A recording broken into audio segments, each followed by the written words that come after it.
Welcome to Your Academic Success in 5. I'm Matt Lorenzen, the Academic Success Guru, and this is the second part of a 3-part video series on memory and study skills, where I cover my top 10 tips for memory and study skills, as well as the secrets to smart studying, how to really make things stick in your mind so you end up having to really, in the end, study less, but you get more return on your investment and things stick such that during test time, they really come up to you and it's easy to remember. So let's get to it.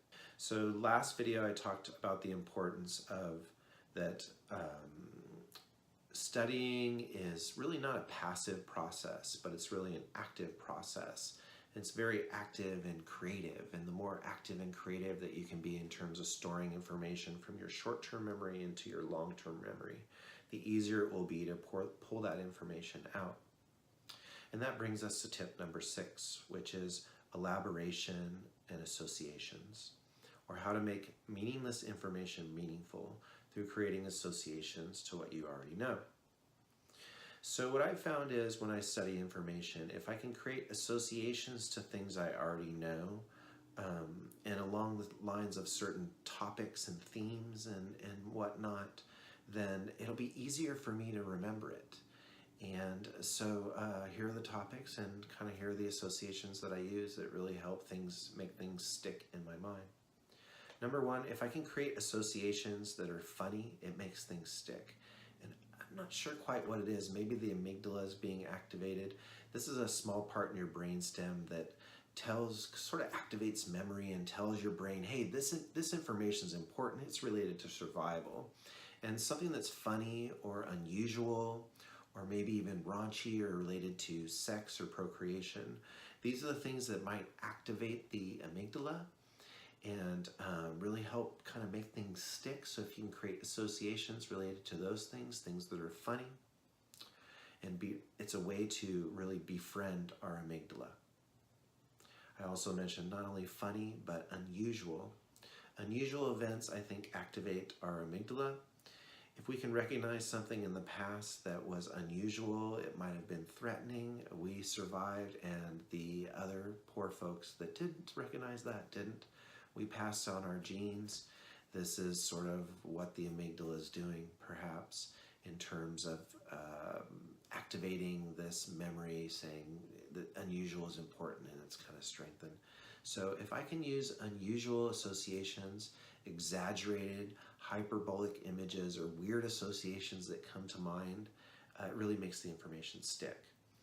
In addition, if things, I can relate something to something that is raunchy or perhaps related to sex, these of course touch on survival and make the information stick. Creating visual associations are really helpful. Using multiple areas of the brain, I think, is really important to help things stick. So for me, visualizing the information that I'm studying or creating visual associations really helps the information stick. Kinesthetic associations that are active in nature, this image interacts with another, are really easier to remember than images that are static, research shows. So if I can create associations that are kinesthetic and active in some way, that might help me.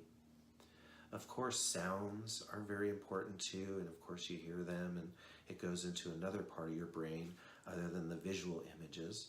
And saying out loud what you're studying is often a very helpful way to kind of strengthen those connections and make things stick. Smells have a really intense way of bringing up strong memories. So some people like to spray on certain cologne or chew a certain flavor of gum, and then while they're studying, and then also do that during test time, and that helps them to bring up that information. The environment is key, not just studying in one place, but going to different places and places where you can focus so that are quiet, such like that are important. I used to go into the classroom when the classroom was in college, when the classroom wasn't in attendance, there wasn't anyone in there. And I used to write stuff on the board and teach it and pretend that there was, students and I was teaching the information. And that really helped to lock in that information. During test time, I can almost imagine the information on the board visually, as well as hearing it and me teaching it.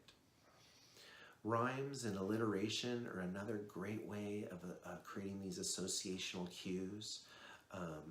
You know, they taught us in the elementary school, if you wanted to remember when Columbus sailed the ocean blue, it was 1492. The rhymes, alliteration, songs, these things really help to make information stick and maybe use a different part of your brain, or certainly these cues in terms of the rhymes will help you to remember some things. Puns, what does it sound like? Another great cue. Similar sounds can be a great cue for memory and associational networks. Or what does it remind you of? Again, you're thinking of all these different associations and creating these different pathways to the information that you're studying.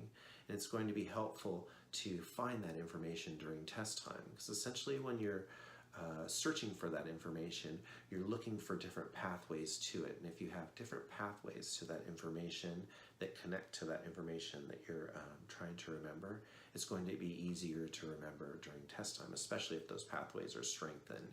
You studied those over the course of time. So let's take a look at an example of associational networks in action. It's an example of a mind map, which is a great way to study information, and it really mimics these associational networks. But let's take a look at some of the examples that I was talking about in terms of creating these funny, visual, maybe even raunchy associations. Let's take a look at it in action. Let's say you meet a person named Rita and you really want to remember her name. So you meet Rita and you think, okay, how can I actively and creatively create some associations so that I'll make this information stick and I won't forget her name, Rita. So I might imagine this funny image of salt all around Rita's head, the salt head margarita.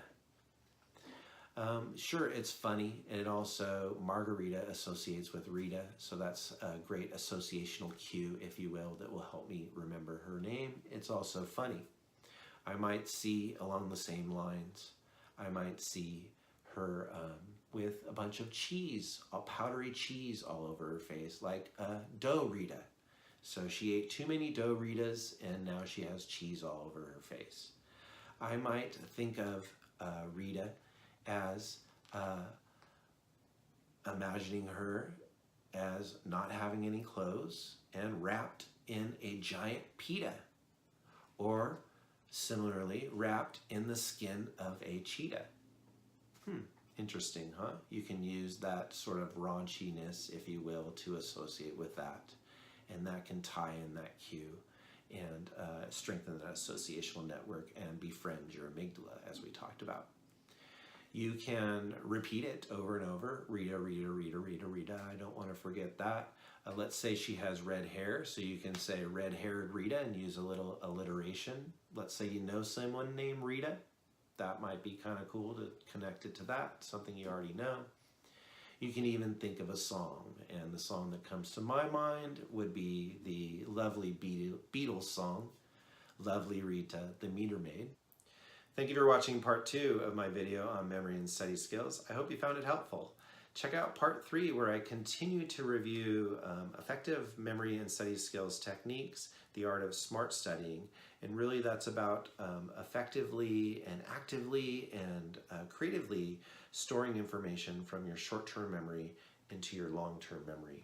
Now this video doesn't cover a lot of the topics, a lot of the effective techniques rather, and tips on memory and study skills, but if you want to check that memory study skills more in depth as well as other student success topics, check out my book, Your Academic Success, The Academic Success Guru's Secrets to School Success, now available on Amazon. For private personal development coaching on how to improve memory and study skills, or for college admissions consulting and counseling, check out my website, www.academicsuccessguru.com. I'm Matt Lorenzen, the Academic Success Guru, signing off.